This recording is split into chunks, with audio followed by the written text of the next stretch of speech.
Good morning, students. In the fourth part of the chapter Inside Our Earth, we studied about the different kinds of rocks. We studied about the sedimentary rocks and about the metamorphic rocks. Before this, we studied about the igneous rocks, in which there are two types of rocks, intrusive rocks and the extrusive rock. So now today we will study why these rocks are important for us and what are the uses of these rocks for us. So let's see. Rocks are very useful to us. Rocks हमारे लिए बहुत ज़्यादा useful हैं. The hard rocks are used for making roads. Hard rocks का use roads बनाने में होता है. हाउसेस बनाने में किया जाता है एंड बिल्डिंग्स और बड़ी बड़ी बिल्डिंग्स बनाने में किया जाता है. तो हार्ड रॉक से रोड, हाउसेस और बिल्डिंग्स बनती हैं. You use stones in many games. आप स्टोन्स का यूज बहुत से गेम्स में करते हैं. फॉर एग्जाम्पल सेवन स्टोन को पिट्ठू भी कहा जाता है. हॉप स्कॉच 5 स्टोन्स जो कि गर्ल्स बहुत ज़्यादा खेलना पसंद करती हैं, उसे गिट्टी भी कहा जाता है. So these all are the famous games in which the rocks are used. 7 stones, hopscotch and 5 stones. Find out some more such games by asking your grandparents, parents and neighbors, etc. आप और भी बहुत से games का पता कर सकते हैं अगर आप अपने ग्रैंड पेरेंट्स से और नेबर्स से पूछेंगे तो आपको और भी न्यू गेम्स जो कि रॉक्स से खेले जाते हैं वो आपको मालूम हो जाएगा. Collect pictures of some monuments and find out which are the rocks used to build them. Monuments की कुछ पिक्चर्स कलेक्ट कीजिए और मालूम कीजिए कि वो किस रॉक से बनी हुई हैं या उस बिल्डिंग में किस रॉक का यूज किया गया है. 2 pictures have been collected for you. यहाँ 2 पिक्चर्स दी गई हैं आपके लिए ताकि आपको अंदाजा हो जाए कि ये जितने भी मॉन्यूमेंट्स होते हैं उसमें किसी न किसी टाइप के रॉक का यूज किया जाता है. This is red fort and this is Taj Mahal. Red Fort is in Delhi and Taj Mahal is in Agra. The Red Fort is made of red sandstone. Red Fort red sandstone से बना हुआ है और sandstone sedimentary rock का example है. The Taj Mahal is made of white marble और Taj Mahal white marble से बना है और marble हमारा metamorphic rock का example है. So now you will collect some pictures of monuments and you will also find out which type of rocks are used in these monuments.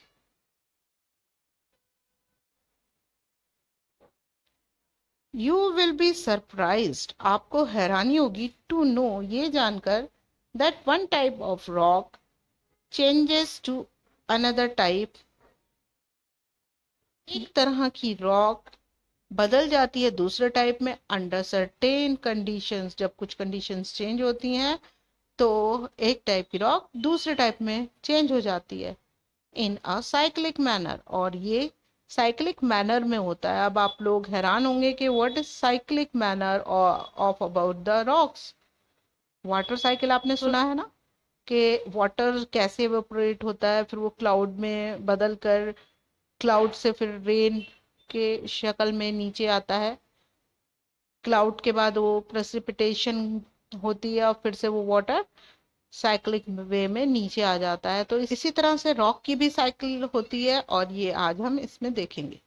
This process of transformation of rocks from one to another is known as the rock cycle. और यही process जिसमें transform होकर एक rock दूसरी rock में change हो जाती है, इसे ही रॉक साइकिल कहते हैं। यू हैव ऑलरेडी लर्नड, आप पहले पढ़ चुके हैं। अब लास्ट वीडियोस में हमने इसके बारे में पढ़ा था कि व्हेन द मॉल्टन मैग्मा कूल्स, जब मॉल्टन मैग्मा कूल हो जाता है, ठंडा हो जाता है, इट सॉलिडिफाइज, तो ये सॉलिड बन जाता है, to become igneous rocks, solid होकर ये इग्नियस रॉक बन जाता है। These igneous rocks are broken down, और ये igneous rocks broken down means टूट जाती हैं इनटू स्मॉल पार्टिकल्स, ये छोटे छोटे पार्टिकल्स में टूट जाती हैं, दैट आर ट्रांसपोर्टेड, और जो कि ट्रांसपोर्ट कर दी जाती हैं, and deposited to form sedimentary rocks, और ये डिपॉजिट होकर सेडिमेंट्री रॉक में ट्रांसफॉर्म हो जाती हैं। और ट्रांसपोर्टेड करने के लिए इसे एयर वाटर इसको ट्रांसपोर्ट करके नीचे ले जाते हैं। When the igneous and sedimentary rocks are subjected to heat and pressure, they change into metamorphic rocks.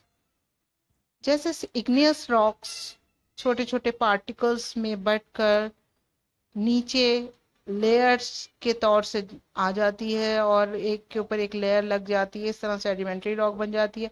फिर सेडिमेंट्री और इग्नियस रॉक जब बहुत ज़्यादा हीट और प्रेशर में अपना फॉर्म चेंज कर देती हैं, तो वो मेटामॉर्फिक रॉक बन जाती हैं।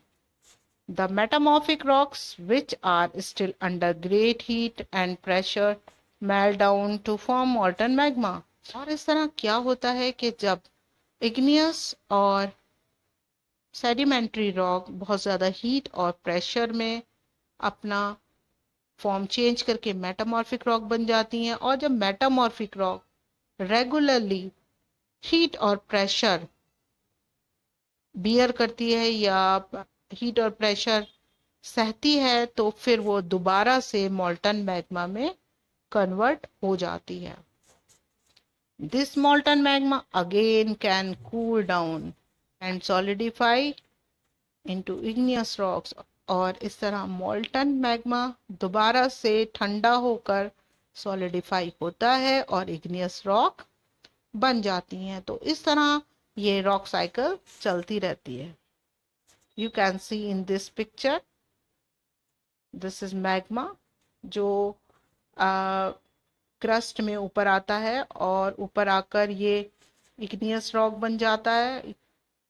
इग्नियस रॉक के बाद ये इसके सेडिमेंट्स हैं जो नीचे आकर कलेक्ट होते हैं, और लेयर्स के बाद, बहुत सी लेयर्स के बाद सेडिमेंट्री रॉक फॉर्म हो जाती है। और सेडिमेंट्री रॉक लगातार जब हीट और प्रेशर में आती है तो ये मेटामॉर्फिक रॉक बन जाती है, और फिर रेगुलर हीट और प्रेशर की वजह से मेटामॉर्फिक रॉक अगेन मॉल्टन मैग्मा में कन्वर्ट हो जाती है। इस तरह ये रॉक साइकिल चलती रहती है। This is rock cycle.